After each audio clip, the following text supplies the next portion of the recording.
नमस्कार। चलिए आज बात करते हैं उस एक ताकत की जो हमारे देश भारत के भविष्य को बना रही है, और वो है शिक्षा। देखिए, ये कहानी सिर्फ किताबों या डिग्री की नहीं है। ये कहानी है कि कैसे ज्ञान, कैसे नॉलेज एक पूरे समाज को, एक पूरी सोसाइटी को बदल सकता है। तो शुरू करते हैं इस नंबर से। 140 करोड़ से ज्यादा लोग, ये है हमारे देश का पैमाना। एक ऐसा देश जो एनर्जी और पोटेंशियल से भरा हुआ है।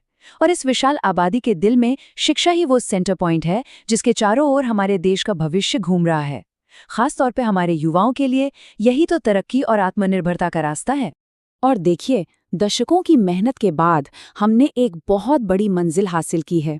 ये कोई छोटी मोटी बात नहीं है। 6 से 14 साल की उम्र के 98% से ज्यादा बच्चे आज स्कूल में हैं।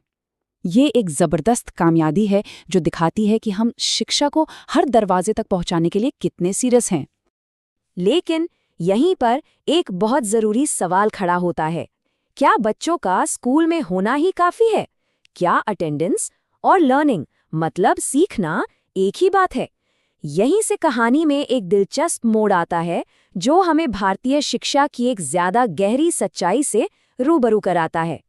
अब जरा इस पर नजर डालिए। ये हमें नंबर्स के पीछे की असलियत दिखाता है। एसर 2024 की रिपोर्ट हमें बताती है कि क्लास 3 में पढ़ने वाले बच्चों में से सिर्फ 23.4% बच्चे ही क्लास 2 के लेवल की किताब पढ़ पाते हैं। तो इसका मतलब क्या हुआ? इसका मतलब है कि हमारे लगभग 77% बच्चे स्कूल में तो हैं, लेकिन वो बेसिक स्किल्स भी नहीं सीख पा रहे हैं। इसी को कहते हैं लर्निंग क्राइसिस। इन सब चुनौतियों के बावजूद एक बात बिल्कुल साफ है, एजुकेशन आज भी पर्सनल और नेशनल ग्रोथ के लिए सबसे पावरफुल इंजन है। चलिए आगे बढ़ते हैं और देखते हैं कि ये इंजन काम कैसे करता है। ये चार्ट ना बहुत शानदार तरीके से दिखाता है कि पढ़ाई लिखाई का सीधा सीधा फायदा क्या है। ध्यान से देखिए, जैसे जैसे एजुकेशन का लेवल बढ़ रहा है, पुरुषों और महिलाओं दोनों की सालाना कमाई भी लगातार बढ़ रही है। मैसेज एकदम क्लियर है, ज्यादा पढ़ाई का मतलब है कमाने की बेहतर क्षमता। अब इसी बात को एक इंसान की कमाई से उठाकर पूरे देश की तरक्की पर ले जाते हैं।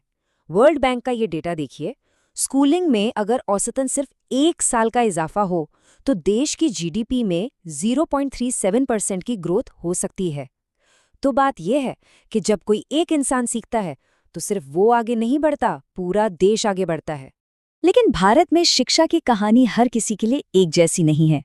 ये असल में दो अलग अलग भारत की कहानी है जो एक ही देश में साथ साथ चल रही हैं। आइए हमारे एजुकेशन सिस्टम के अंदर की इन गहरी असमानताओं को समझते हैं। ये डिजिटल डिवाइड की एक बहुत ही साफ तस्वीर है।